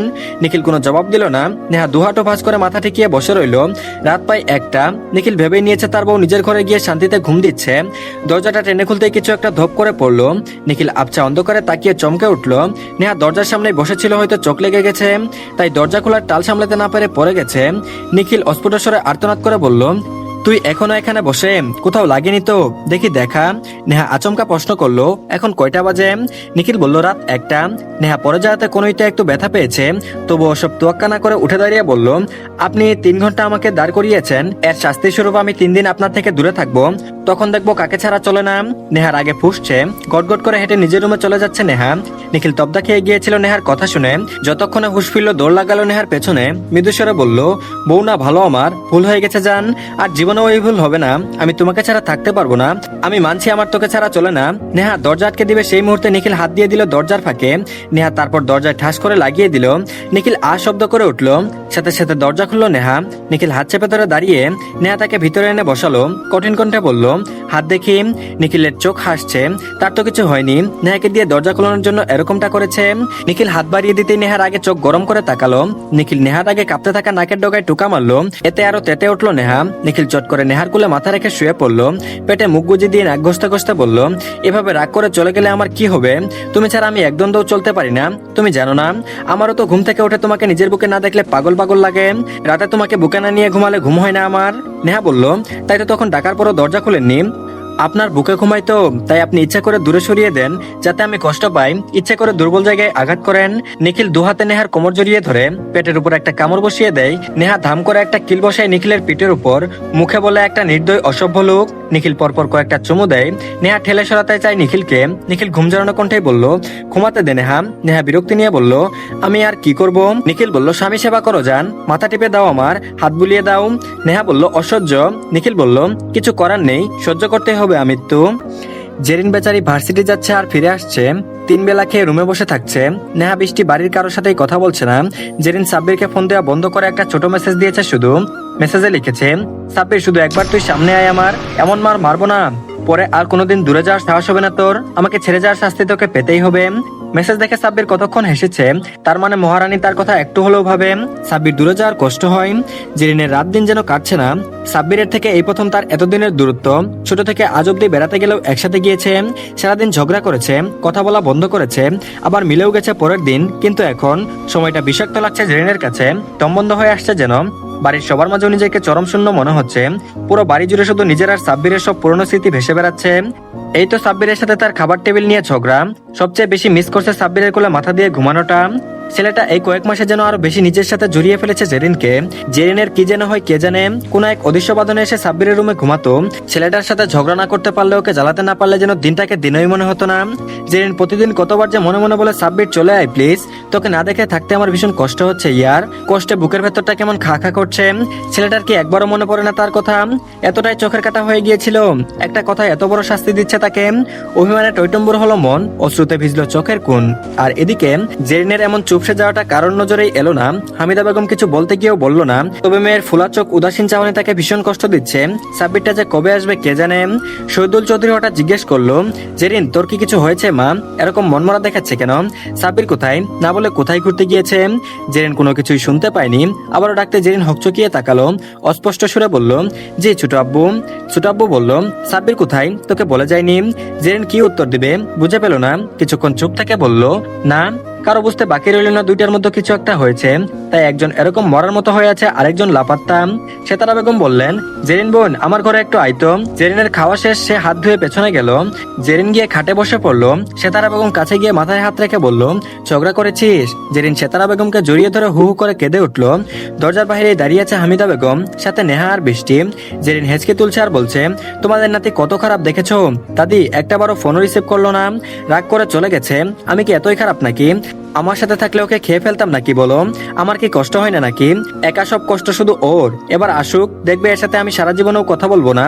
ওর উঁচু নাক নিয়ে বসে থাকুক। 15 দিন ধরে যখন আসেনি আর আশা লাগবে না। সেতারা বেগম মুচকে আসলেন, মাথায় হাত বুলিয়ে দিয়ে বলল, এত মায়া মহব্বত হইলে ঝগড়া করিস কেন? দূরে থাকতে যখন পারবি না তখন যাওয়ার কি দরকার? জেরিন বলল, তোমার নাতি তো বেঁচে গেছে দূরে গিয়ে, ওর তো আমার কথা একটু মনে পড়ে না। যদি এতই শান্তিতে থাকে আমার মুখ না দেখে, আমি আর যাবো না সামনে। বলে রুম থেকে বেরিয়ে গেল। বৃষ্টি ফোনের স্ক্রিনে তাকিয়ে বলল, বুঝলে তো ভাইয়ার অবস্থা, বেজায় গরম। তোমাকে তান্দুরি চিকেনের মতো রান্না করে ফেললো, আমরা অবাক হব না? সাব্বির বলে উঠলো, খুশিটি বেগম তো আমাকে হুমকিমূলক মেসেজও পাঠিয়েছে। ভালো করেছে, তুমি না আসলে সেখানে বসে থাকো। তোমাকে বললাম 7 দিন, আর তুমি তো এক কাটি উপরে। 15 দিন ধরে হাওয়া খাচ্ছ। সাব্বির বলল, তুই বুঝবি না, বলে ফোন কেটে দিল। সেদিন আর ভার্সিটি গেল না জেরিন, মন মেজাজ তার বিক্ষিপ্ত। আর এদিকে অফিসে গুরুত্বপূর্ণ কাজ করছে নিখিল। তার মধ্যে বিদেশি নাম্বার থেকে কল আসতেই চমকে উঠল। রিসিভ করে কানে তুলতে অপাশ থেকে বিচলিত কণ্ঠে কেউ বলল, নিখিল কে জানি সাহিলকে ভুল ওষুধ দিয়েছে, সে এখন পুরোপুরি কোমায় চলে গেছে। কতদিনে জ্ঞান ফিরবে তা জানাতে পারিনি ডক্টর। এবার কি হবে? নিখিল হাত মুষ্টিবদ্ধ করে বলল, ইলিয়াস খান কি করে জানলো সাহিল ওখানে আছে? তুই ওকে বাসায় শিফট কর, করা সিকিউরিটি দিবি, কাকপক্ষে যেন সাহিলের খবর না জানে। বাড়িতেই নার্স ডক্টর সবকিছুর ব্যবস্থা কর, ওর ঠিক হতে যতদিনই লাগুক, ওকে সুস্থ হওয়া আমার চাই। ওপাশ থেকে বলল, ওকে। আর এদিকে নেহা বৃষ্টি জেরিন আজ একসাথে এসেছে। জেরিনের মন খারাপ, তাই ওরাও এসেছে, সাথে বাহানা দিয়েছে জেরিনের ভার্সিটি ঘুরে দেখবে। জেরিন বাধ্য হয়ে ওদেরকে ঘুরিয়ে দেখালো। পরে ক্লাস করতে চলে গেল। বৃষ্টি নেহা রিক্সা ডেকে উঠে পড়লো। দুজন মিলে বলছে, একটু বাড়াবাড়ি হয়ে গেল না তো? আবার কাছে আসার বদলে যদি দুজন আরো দূরে চলে যায় তখন? ভার্সিটি শেষ করেছে দেরিতে আজ, তপ্ত দুপুর, বিকেল নামলো বলে। রাস্তার ধারে ফুটপাথ ধরে হাঁটছে জেরিন। হাঁটছে, যদি রিক্সা পায় তো নিবে। হঠাৎ কোথা থেকে সেই পরিচিত কণ্ঠ ভেসে আসলো। চশমা ঠেলে লোকটি এগিয়ে আসলো সামনে। রাস্তাটা শুনশান। লোকটি নামের মতো আজ রাস্তাটাও কেমন নীরবতায় ছেয়ে গেছে। অদৃশ্য ভয়ে ভোর করলো জেরিনকে। কি করবে বুঝে উঠতে পারলো না। দৌড়ে কি পালিয়ে যাওয়া উচিত তার এখন, নাকি লোকটার কথা শোনা উচিত? ততক্ষণে নীরব সামনে এসে একটা হাসি দিল। জেরিনের মন তিক্ততায় বিষিয়ে উঠলো। একটা নিকৃষ্ট কীট ছাড়া অন্য কিছুই মনে হলো না তাকে এই মুহূর্তে। নীরব হেসে বলল, কেমন আছো জেরিন? জেরিন ভয়ে কাঁপছে, নার্ভাসনেস যেন বেড়েই চলেছে। মাথা ঘুরছে তার। এই খারাপ লোকটার সামনে যে এভাবে পড়তে হবে বুঝতেই পারেনি। আত্মীয়দের কটূক্তি, বাজে কথা, অপমানগুলো সব যেন কানে পাচ্ছে। সেদিনও এতটা বিচলিত হয়নি জেরিন। মনে হচ্ছে যে কোনো মুহূর্তে জ্ঞান হারাবে সে। তবুও মনে আশঙ্কা জন্মাচ্ছে যদি এই লোকটার সাথে কিছু করে তখন। নীরব জেরিনকে ভয় পেতে দেখে হেসে বলল, ভয় পাচ্ছ বুঝি?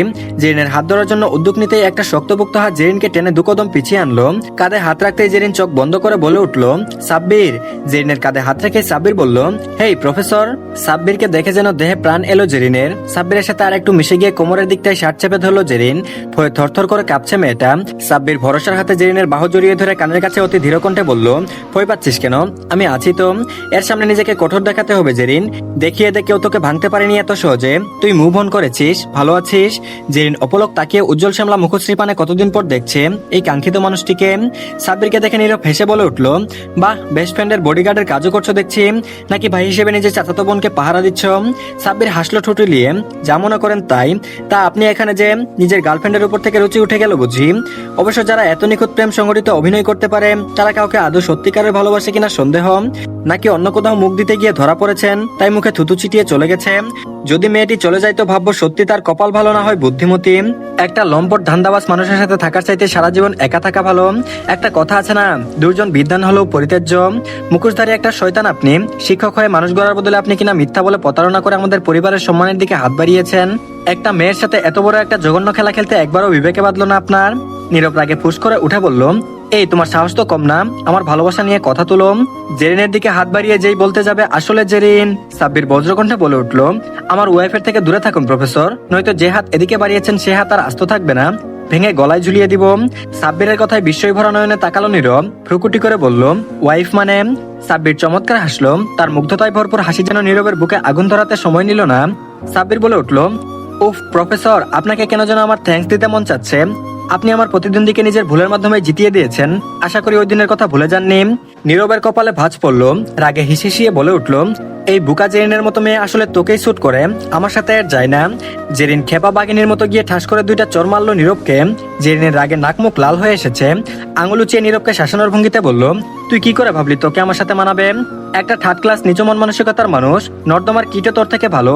আমার তো ভাবতেও ঘৃণা হচ্ছে তোর মতো মানুষের নাম আমার নামের সাথে কখনো জড়িত ছিল। সাব্বিরের একটা নখের যোগ্যও না তুই, তুই তার সাথে নিজের তুলনা দিস কোন মুখে? আমার মাঝে মধ্যে ইচ্ছা করে তোকে গলা টিপে খুন করি। আমাকে বিনা কারণে এত কটু কথা শুনতে হয়েছে তোর কারণে। একটা মেয়ের সম্মানহানি করেছিস তুই। আমার প্রতিটা দীর্ঘশ্বাস তোর পরবর্তী জীবনের সব সুখ শান্তি কেড়ে নিবে। আমি চাইলে শাস্তি দিতে পারতাম, কিন্তু আমি পচা ডুবাতে আরেকবার হাত ডুবাতে চাইনি, তাই চুপ ছিলাম। মেয়েদের দুর্বল মনে করাটা বোকামি, তারা সময়ের প্রয়োজনে নিজের জন্য লড়তেও পারে। তোর পাপের ফল তুই বেঁচে থাকতে না পেলেও মরার পর হলেও পাবি, তা নিয়ে কোনো সন্দেহ নেই আমার। আমি আমার জীবন নিয়ে অনেক ভালো আছি, সুখে আছি, শান্তিতে আছি। এরপর কোনোদিন যদি তুই আমার সামনে আসিস তো বেশি ভালো হবে না। সাব্বির বলে উঠল, তার মানে প্রফেসর আপনি নিজেও স্বীকার করলেন জেরিনকে আমার সাথে বেশি মানায়? মানে আপনি নিজেই বললেন আপনার থেকে বেশি যোগ্য আমি? হাই, শত্রুর মুখে নিজের প্রশংসা মোটেও মন্দ লাগেনি শুনতে। নীরব যেন রাগে ফেটে পড়ছে, এই মেয়েটা তাকে এভাবে অপমান করলো। সাব্বিরের এরকম ঠান্ডা মেজাজে কথা বলা সূক্ষ্মভাবে অপমানটা যেন আরো বেশি জ্বালাচ্ছে নীরবকে। নীরব হঠাৎ বলে উঠল, ওহ তাই বুঝি জেরিন, তুমি যদি এতই নিজেকে নিয়ে ভালো থাকো তো এখন আমার দেওয়া চিহ্ন বয়ে বেড়াচ্ছ কেন? জেরিন কিছুই বুঝলো না, হতবাক চোখে চেয়ে আছে। তা দেখে যেন নীরব মজা পেল। সে জেরিনের হাতের দিকে ইশারা করে বলল, আমার দেওয়া রিংটা এখনো পরে আছো যে? এখনো ভালোবাসো আমায়? নীরবের মুখে ভালোবাসার কথা শুনে রাগে ঘৃণায় রিরি করে উঠল জেরিনের। এই ছেলেটিকে একদমই চোখের সামনে তার সহ্য হচ্ছে না আর। তবে এই বুকামিটা কি করে করলো জেরিন? আংটিটা খুলতে ভুলে গেছে, এতদিনে একবারও নজরে পড়েনি। তার নিজেকে কষিয়ে একটা চর মারতে মন চাইলো এখন। জেরিন করুণ চোখে তাকালো সাব্বিরের দিকে, কিন্তু ছেলেটার মাঝে কোনো ভাবান্তর নেই। নীরব আবারও বলল, কি মিস্টার সাব্বির, তোমার একমাত্র বউ তো দেখছি শত্রুর দেওয়া রিং হাতে নিয়ে ঘুরছে, এতে তোমার লাগছে না বুঝি? সাব্বির পকেটে এক হাত রেখে অপর হাতে জেরিনের হাত টেনে ধরলো। আংটিটার দিকে তাকিয়ে বলে উঠল, সাব্বির জান চৌধুরীর বউয়ের হাতে শুধু তার স্বামীর দেওয়া অলংকারের শোভা পায়, যা এখনো পাচ্ছে। কোনো ফালতু মানুষের চিহ্ন অন্তত আমার জেরিন বয়ে বেড়ায় না। আপনি তো চশমা পরেও চোখে কম দেখেন প্রফেসর। সাব্বির জেরিনের হাত থেকে আংটিটা খুলে নীরবের হাতে দিয়ে বলল, দেখুন প্রফেসর, ভালো করে দেখুন, এটা শুধু সামান্য একটা আংটি না।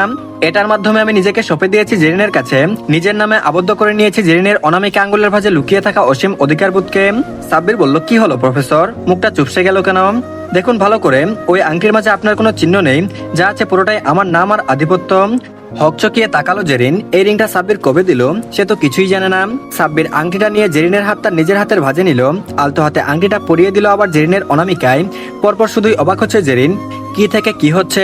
নীরবের মুখে অপমানে থমথমে হয়ে গেল। সে প্রস্থান করতে পা বাড়ালো সেখান থেকে।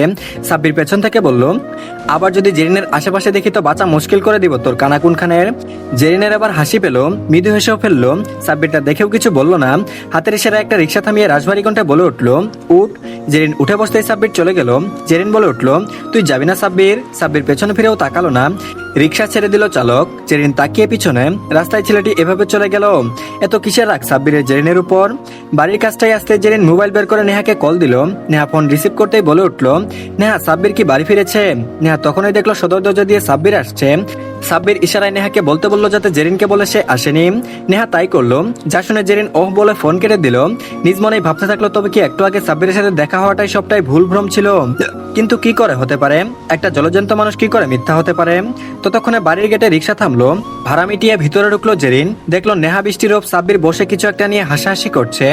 জেরিন যেন ধপ করে জ্বলে উঠলো। এতদিন দূরে থেকে তাকে কষ্ট দিয়ে ছেলেটার মাঝে কোনো ভাবান্তর নেই। দিব্যি হাসছে, হাসিটা যেন সহ্য হলো না ওর। রাগে কটমট দৃষ্টিতে তাকিয়ে থেকে দ্রুত পা ফেলে চলে গেল রুমে। এর মধ্যে সাব্বির পড়লো সেতারা বেগমের খপ্পরে। একে একে বলছেন তিনি রাগ জিত হইলে দূরে থাকা ভালো কথা না দাদু ভাই, কাছে থাইকা বুঝতে হয়, অভিমান ভাঙাইতে হয়, রাইতে বুকে জড়াইয়া ধইরা ঘুমাইতে হয়, এতে বন্ধন মজবুত হয়। সাব্বির বড় বড় চোখ করে তাকালো। জেরিনকে কিনা সে বুকে জড়িয়ে ধরে ঘুমাবে? এর থেকে ভয়াবহ দৃশ্য আর কি হতে পারে? পরে দেখা যাবে ওর নিজেরাই জ্ঞান হারিয়ে পড়ে আছে দুপাশে। সাব্বির সব কথা শুনে শুধু মাথা দুলাচ্ছে। সে তারা বলে উঠলো, যা দেখা করে আই, তোর উপর মেলা চেচ্ছে, কি করে সামলাবি তুই জানস। সাব্বির নেহা বৃষ্টির দিকে তাকালো। এই দুই বোন তাকে ফাঁসিয়ে কেমন দাঁত খেলিয়ে হাসছে। জেরিন সত্যি সত্যি এবার না তার কিমা বানিয়ে ফেলে। সাব্বির রুমে গেল, জেরিন নেই। জেরিনের রুমের ভিতরেও খুঁজে এলো, মেয়েটা নেই। সাব্বির হতাশ হয়ে নিজের ঘরে গেল, ভাবলো হাত পা ছড়িয়ে শুয়ে পড়বে।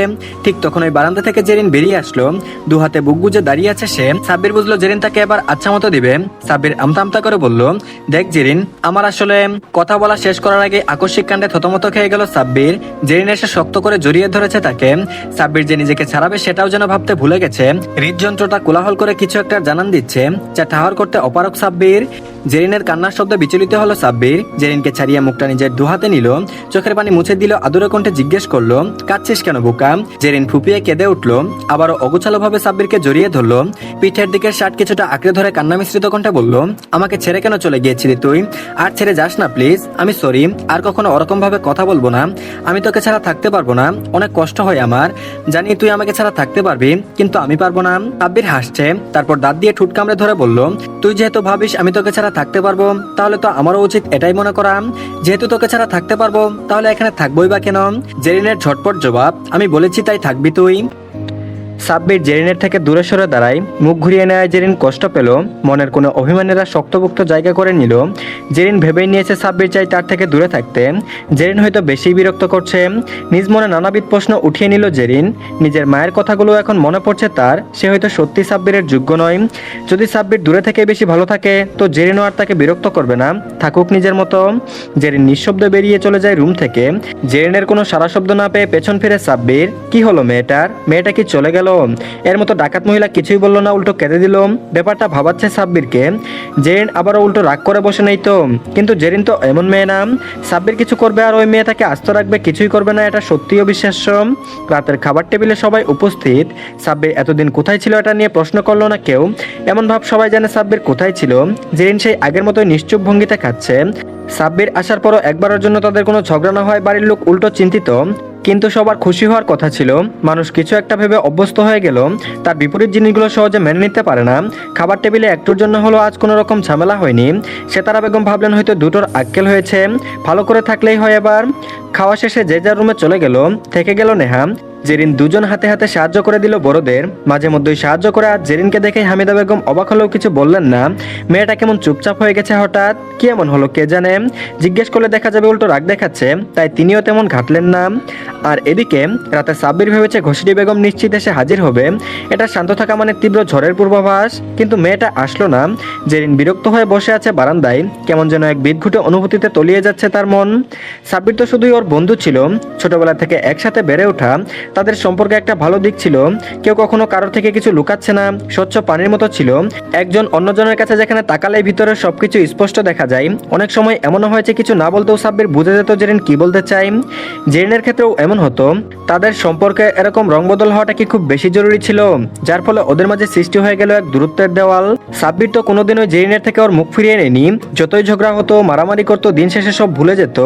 ওই দিন ওইটুকু কথাতে সাব্বির এত বেশি কষ্ট পেল, যার জন্য এখন জেরিনের মুখ দেখাটাও পছন্দ করে না। জেরিন নিজের পরিবর্তন কিছুতেই বুঝতে পারছে না, উত্তর পাচ্ছে না মনে এসে বাড়ি খাওয়া কিছু প্রশ্নের। কেন সে এতটা উতলা হচ্ছে সাব্বিরের জন্য? কেন মনে হলো সাব্বিরকে ছাড়া থাকতে পারবে না? ওর রুমে তো সে নিজেই যেতে চায়নি কখনো, তবে ইদানিং কেন এত বেহায়াপানা করছে? সাব্বিরের সব বিষয়ে নাক গলানোটাও ওর অপছন্দ হবে, এই সাধারণ জ্ঞানটুকু কেন নেই জেরিনের মাথায়? নিজের জন্য কোন অধিকারে এত কিছু করছিল? আগের তুলনায় একটু বেশি বাড়াবাড়ি করে ফেললো না তো জেরিন? সাব্বিরের জন্য কি কোনো অনুভূতি জন্মালো মনে? কিন্তু এটা কিভাবে হতে পারে? সাব্বির তো বলেছে বিয়েটা শুধুই কাগজ কলমে, লোক দেখানো। ওদের সম্পর্কটা থাকবে আগের মতোই, তবে জেরিন কেন বাড়াবাড়ি করবে? সেও পারে নিজের আজেবাজে চিন্তাকে সাইডে রেখে নর্মাল থাকতে। জেরিন চাই সাব্বির যাতে ভালো থাকে, একজন ভালো বন্ধুর দায়িত্ব পালন করতে চাই জেরিন। সাব্বির ওর জন্য কত কিছু করলো, এটুকু না করলে স্বার্থপরতা হয়ে যাবে। জীবনে ভালো থাকার অধিকার সবারই আছে। জেরিন তো ভালো আছে, থাকবে, তবে সাব্বির কেন নয়? জেরিন দরজা আটকাতে ভুলে গেছে। সাব্বির সেই কখন এসেছে জেরিনকে গভীর চিন্তায় ডুবে থাকতে দেখে ডাকেনি। চুপচাপ দেয়ালে হেলান দিয়ে বুকে দুহাত গুজে দাঁড়িয়ে আছে, পর্যবেক্ষণ করছে জেরিনের ভাবভঙ্গি। নিখুঁতভাবে দেখছে মেয়েটাকে। কিছু সময় পর পর ওই মুখভঙ্গি পাল্টে যাচ্ছে, কখনো ঠুট তো কখনো ভ্রু কুচকে ফেলছে, কপালে ভাঁজ পড়ছে, মৃদুমন্দ বাতাসে উঠছে খোলা চুল। চেয়ারে বসে রেলিংয়ে পা দিয়ে একদৃষ্টিতে তাকিয়ে আছে আকাশের দিকে। সাব্বির থমথমে কণ্ঠে বলে উঠল, কি এমন ভাবছিস? মনে হচ্ছে দুনিয়ার সব মানুষের চিন্তা তুই একাই করে ফেলবি আজ। জেরিন হঠাৎ কারো কথা শুনে পেছনে তাকাই, হালকা হেসে বলল, তুই এখানে? সাব্বির পাশের চেয়ারটাই বসে বলল, আসতেই পারি। তোর কি হয়েছে, হঠাৎ এত চুপচাপ আছিস? কেউ কিছু বলেছে? জেরিন বলল, না, কে আবার কি বলবে? সাব্বির কিছুক্ষণ অভাবে তাকিয়ে রইল চোখ ছোট ছোট করে।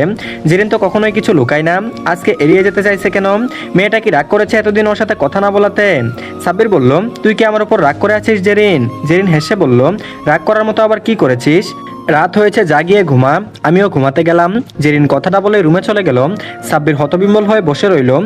এখন তো মনে হচ্ছে নেহা আর বৃষ্টির কথা শোনাই উচিত হয় নাই। এই মেয়ের মান অভিমান এখন কিভাবে ভাঙাবে। সাব্বির উঠে গিয়ে দেখলো জেরিন কাঁথা মুড়ি দিয়ে শুয়ে পড়েছে। সাব্বির গিয়ে একবার পুরো খাটের চারপাশে চক্কর কাটলো। জেরিনের মাথার কাছে গিয়ে সাব্বির ভাও করে উঠলো। জেরিন তৎক্ষণাৎ উঠে বসলো, চেঁচিয়ে বলে উঠলো, সাব্বিরের বাচ্চা, যা বলছি এখান থেকে। সাব্বির জেরিনকে একটা ঠেলা মেরে পাশে বসে পড়লো। হেসে বলে উঠলো, এই তো আমার ঘষিটি বেগম আগের মোড়ে চলে এসেছে। জেরিন অগ্নিদৃষ্টি নিক্ষেপ করলো সাব্বিরের উপর। সাব্বির ভাবলেশীন ভাবে বলে উঠলো, যাও বাবু, সরে বসো। আমি আজকে এখানেই থাকবো। আমার রুমে এতদিন থেকেছো, এখন আমি এখানে থাকবো, বুঝতে পেরেছো? সুদবুদ। জেরিন আগে ফুস করে বলে উঠলো, তুই কেন থাকবি? যা বলছি, আর কোনোদিন তোর রুমে যাব না। সাব্বির উল্টো রাগ নিয়ে বলল, মামা বাড়ির আবদার পেয়েছো বুঝি? যখন খুশি যাবে, যখন খুশি যাবে না, এটা তো আমি মানবো না। আমার এখন তোকে ছাড়া ঘুম আসে না।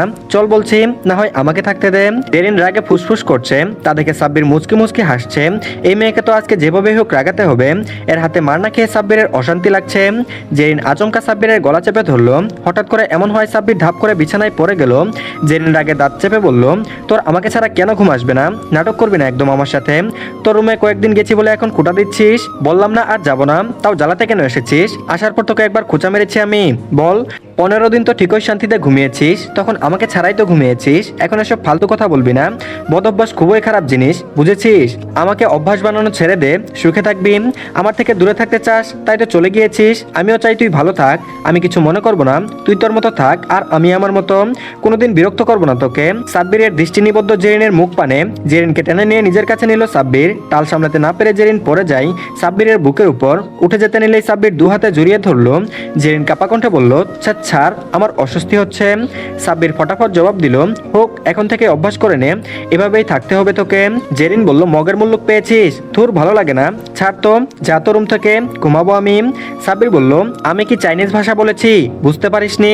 জেরিন বলল, ভুল করছিস তুই। সাব্বির বলল, তোর কোনো সমস্যা? সাব্বির বলল, মা বলেছে কয়েকদিন পর তোর রুমে থাকার জন্য যে পারমিশনটা পেয়েছিলাম ওইটা আর থাকবে না, তখন তুইও আর আসতে পারবি না। তাই এখন থেকেই দূরে থাক ভাই, যা শান্তিমতো ঘুমাইতে দে। সাব্বির জেরিনকে ছেড়ে উঠে বসলো। অবাক হয়ে বলল, কি সব বকছিস, ক্লিয়ার করে বল। জেরিন বলল, তুই একটা কুমারই রয়ে গেছিস সাব্বির। সহজ কথা বুঝতে এত সময় লাগে কেন তোর? কচি খুকা নাকি তুই? যা তো ভাগ, একটা বিয়ে করে নে, পরে ওই মাইয়ারে গিয়ে বিরক্ত কর। সাব্বির এবার রেগে গেল। তা দেখে জেরিন চোখ ছোট ছোট করে তাকালো। তারপর বলল, কি সমস্যা? সাব্বির বলল, আমাকে বিয়ে দেওয়ার অনেক তাড়া দেখছি তোর। জেরিন বলল, হ, অনেক তাড়া, আরো কিছু বলবি? সাব্বির বলল, তুই কি চাস এখন এমন কিছু করি এখন, যার পর এমন কথা মুখে তো দূরে থাক, মাথায় আনার আর সাহস করবি না তুই? জেরিন বলল, থ্রেট দিচ্ছিস? সাব্বির বলল, না, তুই ভুলে যাচ্ছিস আমি বিবাহিত। আমার বউকে চিনিস তুই? আমাকে রাগাবি না জেরিন, বিনা নোটিশে বাসর করে ফেলবো, তখন আমাকে কোনো দোষ দিতে পারবি না। জেরিন চোখ বড় বড় করে তাকালো, মুখ হা হয়ে গেছে। সাব্বির জেরিনের মুখ বন্ধ করে দিয়ে বলল, মশা ঢুকে যাবে, মুখ বন্ধ রাখ। জেরিন মিনমিন করে বলল, তুই রুলস ব্রেক করছিস সাব্বির। সাব্বির বলল, এখন সব হাওয়া বের হয়ে গেছে না, শর্ত প্রথম তুই ভেঙেছিস। জেরিন বলল, আমি আবার কি করলাম, আশ্চর্য। সাব্বির বলল, একটা কথা কান খুলে শুনে রাখ, তুই মানলেও তুই আমার বউ, না মানলেও। যদি ভালো মতো শান্তি বজায় রেখে চলিস তো আমিও ভদ্রপোলা হয়ে থাকবো। যদি কোনো ঘাটতেরামি করিস তো বুঝে না কি হবে তোর সাথে। জেরিন বলল, দেখ সাব্বির, আমাদের বিয়ে একটা দুর্ঘটনা, মাও চায় না এই বিয়েটা আর থাকুক, ডিভোর্স। সাব্বির ধমক দিয়ে বলল, চুপ, একদম চুপ, এই শব্দটা আরেকবার উচ্চারণ করবি না, মেজাজ খারাপ করবি না। জেরিন বলল, আমার সাথে কেন থাকতে চাচ্ছিস? সাব্বির বলল, তোর সাথে ফুটবল খেলবো তাই। জেরিন বিরক্ত হয়ে বলল, মজা করবি না একদম। জেরিন বলল, তুই তো আমার মুখ দেখাও পছন্দ করিস না, এখন আবার বলছিস বউ, একটা সমাধানে আয় তো। সাব্বির বলল, সমাধান চাই তোর? জেরিন বলল, হ্যাঁ চাই, দুটানাই থাকতে পারবো না আমি। কিরকম কিরকম ফিলিংস হচ্ছে আজকাল, ওইটাই তো সামাল দিতে পারছি না, আবার তুই বলিস আরেকটা। সাব্বির হু হু করে হেসে দেয়, তারপর বলল, ভেটকি মাছের মতো হাসবি না, সমাধান দে। সাব্বির বলল, এতদিন আমাকে ছাড়া থাকতে কেমন লেগেছে তোর, সত্যি সত্যি জবাব দে। জেরিন বলল, খুবই জঘন্য, তোকে সামনে পাইলে না তখন ওই কাঁচা খেয়ে ফেলতাম আমি। শালা কি এমন করেছিলাম তোকে, ভাব নিয়ে চলে গেলি কেন? সাব্বির বলল, নেহা আর বৃষ্টির বুদ্ধি ছিল। জেরিন বলল, কি? সাব্বির আবারও বলল, আমাকে ছাড়া থাকতে পারবি তুই? তোর কথা মতো আমি আরেকটা বিয়ে করলাম, ওই মেয়ে কি তোর সাথে আমাকে মিশতে দিবে? আমাদের বন্ধুত্ব থাকবে? যখন তখন আমার রুমে এসে আমার উপর টর্চার করতে পারবি? জেরিন বলল, আমি তোর উপর টর্চার করি? সাব্বির বলল, চুপ, আসল প্রশ্নের উত্তর দে গাধি। জেরিন বলল, না, তোর বউ কেন? আমি হইলে তো দিতাম না কাউকে আমার জামাইয়ের আশেপাশে আসতে। সাব্বির বলল, তোমার তো বুদ্ধিতে ব্রেন ঠাসা, তাই নিজের জামাইকে আরেকটা বিয়ে করাইতে চাও, এবার বল আমার সাথে বাকিটা জীবন থাকতে চাস? জেরিন বলল, হুম। সাব্বির জেরিনের মাথায় একটা মেরে বলল, তাহলে মাথায় ঘুরপাক খাওয়া সব ননসেন্স মার্কা প্রশ্নগুলো বিদায় কর। দেখ জেরিন, একটা সোজাসাপটা কথা বলি, আমি আর তুই একসাথে থাকতে চাই, তোকে ছাড়া আমার চলে না। এখন সম্পর্ক যেমনই হোক আমাদের এটা নিয়ে ভাবতে হবে। সবার আগে আমরা বন্ধু, যদি এর বাইরেও কোনো ফিলিংস আসে তোর বা আমার মধ্যে, তাহলে ওটা স্বীকারও করবো আমরা। এখন যেভাবে আছিস সেভাবেই থাকবো, কিন্তু তুই যদি এর মধ্যে বা হাত ঢুকাস তাহলে তোর মাথা ফাটাবো আমি। জেরিন বলল, বুঝানোর কথা বলে উল্টো ধমকাচ্ছিস? সাব্বির জেরিনের ঠোঁটে আঙুল রেখে চুপ করিয়ে বলল, বিশ্বাস কর জেরিন, 15 দিন একটা দিনও ঘুমাতে পারিনি আমি। তোর প্রতি অনুভূতি নিয়ে এখনো নিশ্চিত না আমি, তবে এটুকু সত্যি, তোকে ছাড়া থাকা অসম্ভব। তুই আশেপাশে না থাকলে নিজেকে শূন্য শূন্য লাগে, তোর সাথে ঝগড়া না করলে, তোর তুলতুলা হাতের মাইর না খেলে নিজেকে কেমন মনমরা লাগে। আমি চাই আমার দিন শুরু হোক তোকে দেখে, রাতে ঘুম হোক তোকে দেখে। প্লিজ জেরিন, এটুকু অধিকার কেড়ে নিস না। আমার আর কিছু চাই না, চাই শুধু তুই থেকে যা আমার জীবনের পূর্ণতা হয়ে। তোর থেকে ভালো জীবনসঙ্গী আমি কোথাও পাবো না, বিশ্বাস কর। বল, থাকবি তো আমার বেটার হাফ হয়ে? আমাকে ছাড়া তুই থাকতে পারবি? তোর তোর কথা মতো আমি আর একটা বিয়ে করলাম, ওই মেয়ে কি তোর সাথে আমাকে মিশতে দেবে? আমাদের বন্ধুত্ব থাকবে, যখন তখন আমার রুমে এসে আমার উপর টর্চার করতে পারবি? জেরিন বলল, আমি তোর উপর টর্চার করি? সাব্বির বলল, চুপ, আসল প্রশ্নের উত্তর দে গাধি। জেরিন বলল, না, তোর বউ কেন? আমি হইলে তো দিতাম না কাউকে আমার জামাইয়ের আশেপাশে আসতে। সাব্বির বলল, তোমার তো বুদ্ধিতে ব্রেন ঠাসা, তাই নিজের জামাইকে আরেকটা বিয়ে করাইতে চাও। এবার বল, আমার সাথে বাকিটা জীবন থাকতে চাস? জেরিন বলল, সাব্বির জেরিনের মাথায় একটা মেরে বলল, তাহলে মাথায় ঘুরপাক খাওয়া সব ননসেন্স মার্কা প্রশ্নগুলোকে বিদায় কর। দেখ জেরিন, একটা সোজাসাপটা কথা বলি, আমি আর তুই একসাথে থাকতে চাই, তোকে ছাড়া আমার চলে না। এখন সম্পর্ক যেমনই হোক আমাদের এটা নিয়ে ভাবতে হবে। সবার আগে আমরা বন্ধু, যদি এর বাইরেও কোনো ফিলিংস আসে তোর বা আমার মধ্যে, তাহলে ওটা স্বীকার করবো আমরা। এখন যেভাবে আছি সেভাবেই থাকবো, কিন্তু তুই যদি এর মধ্যে বা হাত ঢুকাস তাহলে তোর মাথা ফাটাবো আমি। জেরিন বলল, বুঝানোর কথা বলে উল্টো ধমকাচ্ছিস? সাব্বির জেরিনের ঠোঁটে আঙুল রেখে চুপ করিয়ে বলল, বিশ্বাস কর জেরিন, 15 দিনে একটা দিনও ঘুমাতে পারিনি আমি। তোর প্রতি অনুভূতি নিয়ে এখনো নিশ্চিত না আমি, তবে এটুকু সত্যি, তোকে ছাড়া থাকা অসম্ভব। তুই আশেপাশে না থাকলে নিজেকে শূন্য শূন্য লাগে, তোর সাথে ঝগড়া না করলে, তোর তুলতুলা হাতের মায়ের না খেলে নিজেকে কেমন মনমরা লাগে। আমি চাই আমার দিন শুরু হোক তোকে দেখে, রাতে ঘুম হোক তোকে দেখে। প্লিজ জেরিন, এটুকু অধিকার কেড়ে নিস না। আমার আর কিছুই চাই না, চাই শুধু তুই থেকে যা আমার জীবনের পূর্ণতা হয়ে। তোর থেকে ভালো জীবনসঙ্গী আমি কোথাও পাবো না, বিশ্বাস কর। বল, থাকবি তো আমার বেটার হাফ হয়ে? জেরিন মুখ ভেঙচি কাটলো, পরে চুলগুলো সরিয়ে কানের পাশে গুজে দিয়ে বলল, ঠিক আছে ঠিক আছে, এত করে যখন বলছিস, হলাম না হয় তোর বউয়ের চরিত্রের রোল মডেল। সাব্বির ভাব নিয়ে বলল, নাটকবাজ। জেরিন বলল, তোর মাথা, বের হ আমার রুম থেকে। সাব্বির বলল, নো ওয়ে, ঘুমাবো, তুই ঘুমাইতে চাইলে ঘুমা, না হয় তাকিয়ে থাক। কতদিন পর নিজেকে হালকা হালকা লাগছে, জম্পেশ একটা ঘুম হবে। আর এদিকে, মিহির তুমি কি আসবা? মিহির বলল, সরি বউ, তোমার ছোট আব্বু আমাকে ছুটি দিবে না। বৃষ্টি বলল, ঠিক আছে, আর কথা বলবো না আমার সাথে, ঘুরতে যখন নিয়ে যাবে না তখন কথা দিয়েছিলে কেন? মিহির একটা হাসি দিয়ে বলল, আসেন মহারানী, আমি গেটের বাইরে আপনার অপেক্ষায়। বৃষ্টি বলল, তুমি সত্যি এসেছ? মিহির বলল, তুমি এসে দেখো।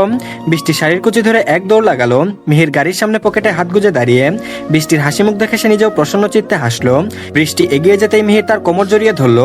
বৃষ্টি ফিসফিস করে বলল, কি করছো কি? রাস্তার মধ্যে কেউ দেখে ফেলবে। মিহির বলল, দেখুক, আমার বউকে ধরেছি, তাতে অন্য লোকের কি? বৃষ্টি বলল, আচ্ছা চলো, এখন এখানেই সন্ধ্যা করে ফেলবে নাকি? মিহির বলল, জান, আমার একটা জিনিস চাই। বৃষ্টি বলল, কি চাই তোমার আবার? মিহির বলল, বউয়ের ঠোঁটের একটা নরম গরম চুমু। বৃষ্টি বলে উঠলো, মিহির সরো তো, গাড়িতে উঠতে দাও। মিহির হেসে গাড়িতে উঠলো। পরে দুজন ঘুরতে গেল এক পরন্ত বিকেলে, শহরের জ্যাম ঠেলে বিরক্তি ঠেলে কোনো এক অজানায়, যেখানে থাকবে শুধু প্রণয় রাঙার সময়, ভালোবাসায় মোড়ানো নতুন মিষ্টি স্মৃতি। আর এদিকে জেরিনের পরীক্ষা শুরু হবে কয়েকদিন পর। এদিকে মেয়েটা পড়াশোনার অবস্থা বেজায় বাজে। নীরবের সাথে ঘুরে ঘুরে ক্লাস মিস দিয়েছিল, সে সময়কার নোটস নেই, তারপরও ক্লাসে তেমন মনোযোগ দেওয়া হয়নি। সব মিলিয়ে পড়াশোনার সাথে একরকম যুদ্ধ চলছে জেরিনের। এখন সাব্বিরের উপর দিয়ে যাচ্ছে প্রচুর প্রেশার। ছেলেটা ভার্সিটির সামলে যায় অফিসে, সেখানে কাজ সব সামলিয়ে বাড়ি ফিরে রাত করে। এত এত ক্লান্তির মাঝেও জেরিনের খোঁচা নিতে ভুলে না যেন, নিজের দায়িত্ব থেকে এক চুলো নড়েনি এখন পর্যন্ত। জেরিন পড়াশোনা করে বিরক্ত হয়ে বসেছে সোফায়, কিছুই ঢুকছে না মাথায়। খাবার টেবিলে খাবার সাজাচ্ছেন সাহারা বেগম, তাহমিদা বেগম রান্না করে। নিখিল, নেহা, বৃষ্টি, রোফ নামলো নিচে। জেরিনকে আগেই বসে থাকতে দেখে নিখিল বলল, কিরে, কি হয়েছে তোর? আবার মুখ ফুলিয়েছিস কেন? সাব্বিরের সাথে আবার লেগেছিস নাকি? অফিস থেকে কোথায় চলে গেল ছেলেটা, বাড়িতে আসলো না এখনো? জেরিন মুখ বাঁকিয়ে বলল, ওর সাথে লাগতে যাবো কেন? এর মধ্যে বাড়িতে ঢুকলো সাব্বির। জেরিনের হাতে একটা ব্যাগ ঝুলিয়ে দিয়ে বলল, নেহা মহাশয়া, আপনার সব নোটস, এবার পরে অন্তত 5 মার্ক উঠান। হার মাস চালিয়ে খেলো বদমহিলা। আজকে জেরিন রাগলো না, গদগদ হয়ে যে না কিছু বলতে যাবে, সাব্বির বলে উঠল, তোর কাজ করে দিয়েছি আমি, এবার সুন্দর মতো এক কাপ কফি বানিয়ে নিয়ে আমাকে খাওয়া। জেরিন খুশি মনে আচ্ছা বলে রান্নাঘরে গেল। কিছুক্ষণ পরে কফি নিয়ে হাজির জেরিন সাব্বিরের দিকে এগিয়ে দিয়ে বলল, তোর অনেক কাজ করতে হচ্ছে এখন, তাই না? সবকিছু হলো আমার জন্য, না হয় তুই এখন শুধু পড়াশোনায় মনোযোগ দিতে পারতি। সাব্বির সদ্য গোসল সেরে এসেছে, চুলগুলো থেকে টপ টপ করে পানি ঝরছে। জেরিন সাব্বিরের হাতে কফি কাপ দিয়ে ওকে টেনে বিছানায় বসালো। জিজ্ঞেস করলো, তোয়ালেটা কোথায় রেখেছিস? সাব্বির বলল, জানি না। জেরিন বলল, তুই বড্ড ওগোছালো হয়ে যাচ্ছিস সাব্বির। সাব্বির বলল, তুই এসে গুছিয়ে দিলেই তো পারিস, কিন্তু শুধু তুই চলে যাওয়ার বাহানা খুঁজিস। জেরিন নিজের উনা দিয়ে সাব্বিরের চুলগুলো মুছে দিয়ে পেছন থেকে সাব্বিরের গলা জড়িয়ে ধরলো। তারপর বলল, বেশি বুঝোস কেন, দিব গলাটা টিপে। যাই হোক, অনেক অনেক থ্যাঙ্কস, নোটগুলো জোগাড় করে দিয়েছিস তাই। সাব্বির বলল, শুধু একটা ধন্যবাদ দিলি ঘষিটি বেগম কোনখানের? জেরিন সাব্বিরের গালে টুক করে একটা চুমু দিয়ে দিল। রুম থেকে বের হতে হতে বলল, গিফট না, এটা ঘুষ, ঘুষখুর নিচে আয় খেতে। আর এদিকে সময়ের পালা বদলে কাটে মাসের পর মাস, চলে যায় নিত্য নতুন দিন, ঠিক যেভাবে কেটে গেল পুরো একটি বছর। অফিসের বারান্দায় বসে আছে নিখিল। তখন ওই নিখিলের ফোনটা বেজে উঠলো। ফোনটা উঠিয়ে কানে নিতেই কেউ একজন বিচলিত কণ্ঠে বলল, সাহিল সুস্থ হয়ে গার্ডদের মেরে পালিয়ে গেছে নিখিল। নিখিল শান্ত সুরে বলল, জানতাম এমনই হবে, তুই চিন্তা করিস না, ও বাংলাদেশে এসেছে 1 ঘন্টা আগে, আমার কাছে খবর আছে। অপাস থেকে বলল, তুই কেন যে এটাকে বাঁচিয়ে রাখলি বুঝলাম না। নিখিল বলল, এত বুঝে তোর কাজ নেই। আর এদিকে ভার্সিটির গেটে দাঁড়িয়ে আছে নেহা, বৃষ্টি এখনো ভিতরে। হুট করে নেহার সামনে এসে দাঁড়ালো কেউ। নেহা হকচকিয়ে তাকালো। এতদিন পর রিজুডের সেই রাতের কথা মনে পড়ে গেল, যে ছেলেটা হাত ধরেছিল সেই ছেলেটা এখানে। নেহা ভয় পেয়ে গেল কিছুটা, রুকুচকে তাকিয়ে রইল সামনে থাকা ব্যক্তির দিকে। সাহিল কিছুক্ষণ তাকিয়ে থেকে হেসে বলল, কি খবর নেহা, আমাকে দেখে এভাবে তাকিয়ে আছো কেন? নেহা বলল, আপনি আমাকে চিনেন? সাহিল বলল, খুব ভালো করে। নেহা বলল, ও তাই বুঝি, আপনারা তো সময় আমার সম্পর্কেও সব জানেন। মানুষজন তো এখন সমাজ সেবাও করে সোশ্যাল মিডিয়াতে পোস্ট দেওয়ার জন্য, আপনিও নিশ্চয়ই কোনো কারণ ছাড়া আমার খবর রাখেননি, তো বলে ফেলুন কি মতলব আপনার? সাহিল বলল, তোমাকে পাওয়া। নেহা হেসে ফেললো, তারপর বলল, সরি মিস্টার, আমি একজনের পুরোদস্তর হয়ে গেছি, সে আমাকে পেয়ে গেছে, আমি নিজেকে সেই ব্যক্তিকে দিয়ে দিয়েছি। আপনার আমাকে পাওয়ার আশা কোনোদিনও পূরণ হবে না, তাই এখন আসতে পারেন। সাহিল গাল এলিয়ে হাসলো, তা তো দেখাই যাবে, দেখা হচ্ছে খুব শীঘ্রই, তৈরি থেকো কিন্তু। নেহা বিরক্তি নিয়ে সেখান থেকে চলে গেল। তবে একটা জিনিস খুব ভাবাচ্ছে ওকে, ছেলেটিকে দেখতে অনেকটাই নিখিলের মতো। কিছু কিছু পার্থক্য আছে, তবে খুব ভালো করে দেখলে পার্থক্য করা হয়তো মুশকিল হবে।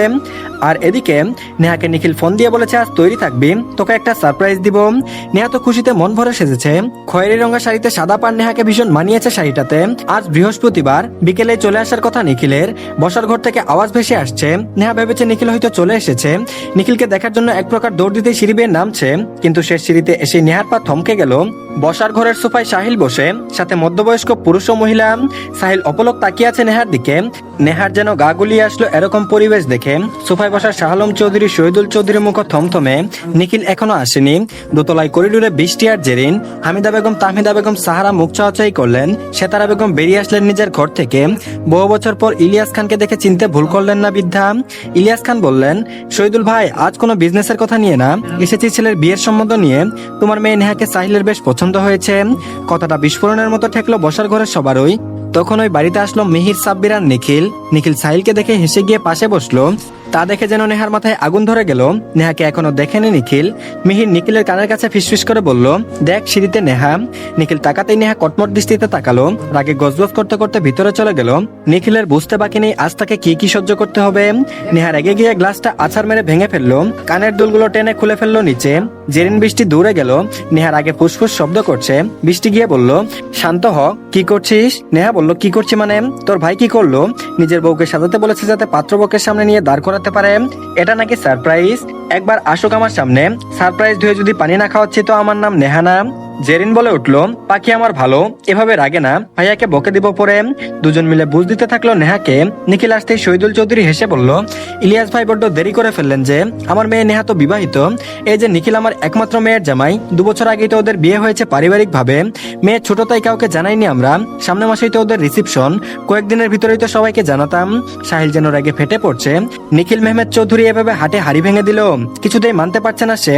এমনকি বিজনেসের ক্ষেত্রেও সবচেয়ে বড় ডিলটা ওরাই পেয়েছে, পরপর 2টা হার যেন মানতে পারছে না কিছুতেই। আর এদিকে নিখিল বলল, বৌজান আমার কথাটা শোনো প্লিজ, আমি জানতাম না সাহিল আসবে। নেহার জন্য এই কথায় আরো বেশি বিরক্ত হলো। মেজাজ এমনিতেই তার তুঙ্গে, তার উপর নিখিল আবার নেকা সাজছে। রাগে হিসিয়ে বলল, সারপ্রাইজের নাম করে নিজের বউকে নিলামে তুলছিলেন আপনি, আমাকে এখন আর ভালো লাগে না, যার জন্য অন্য পুরুষকে দিয়ে দিতে চাচ্ছেন। নিখিল রাগ ভাঙাতে এসে নিজে এখন রেগে গেল। চেঁচিয়ে বলে উঠলো, নেহা মুখে যা আসবে তাই বলবি এখন, কি সব বলছিস? নেহা মুখ ঘুরিয়ে নিল। নিখিল এগিয়ে এসে জড়িয়ে ধরে বলল, কথা বলবি না আমার সাথে? নেহা নাকের ডগায় রাগ নিয়ে বসে আছে, কথা বলবে না আজ? নিখিল ঘাড়ে আলতো করে চুমু খেলো। নেহাকে সামনের দিকে ঘুরিয়ে বলল, দেখি দেখি চাঁদ মুখটা। ইস, রেগে থাকলে তো তোমাকে একদম রেড ভেলভেট কেকের মতো লাগে জান। নেহা বলল, একদম এসব বলে আমাকে পটানোর চেষ্টা করবেন না, আপনার কোনো কথাই শুনবো না আমি। নিখিল বলল, শুনবি তো আমার কথাটা, পরে না হয় এভাবে ঝগড়া করিস। নেহা নিখিলের কলার চেপে ধরে বলল, আমি ঝগড়া করি তাই না? সাহস বেড়ে গেছে তোমার তাই না? পেয়ে গেছো তো এখন আমাকে। ঝগড়ুটে মনে হবেই, অপছন্দ হবেই।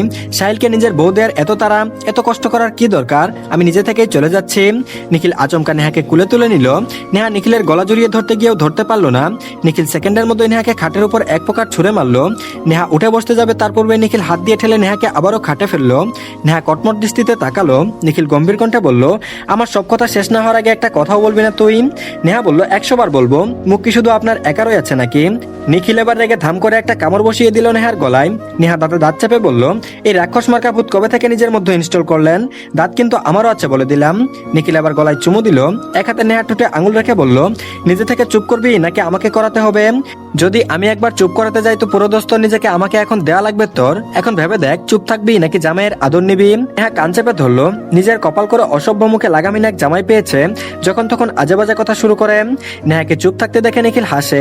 নেহার গায়ে মুখ গুজে ধীরকণ্ঠে বলল, যার থেকে বাঁচানোর জন্য তোকে সবার থেকে লুকিয়ে নিজের করলাম, নিজের বুকের ভিতর আড়াল করে রাখলাম, তুই ভাবলি কি করে সেই মানুষটার কাছে তোকে আমি তুলে দেব?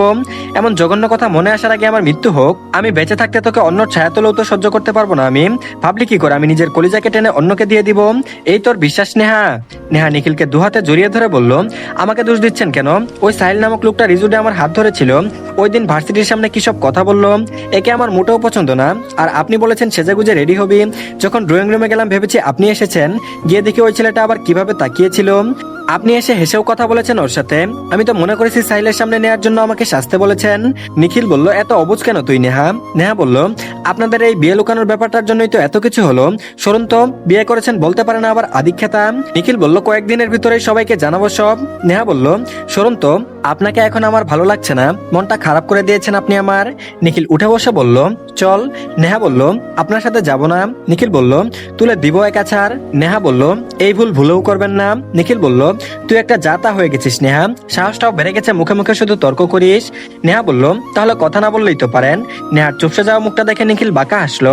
নেহার হাত টেনে নামলো নিচে, শাড়িটা সুন্দর করে ঠিক করে দিয়ে এক হাতের মুঠোয় নিল নেহার হাত।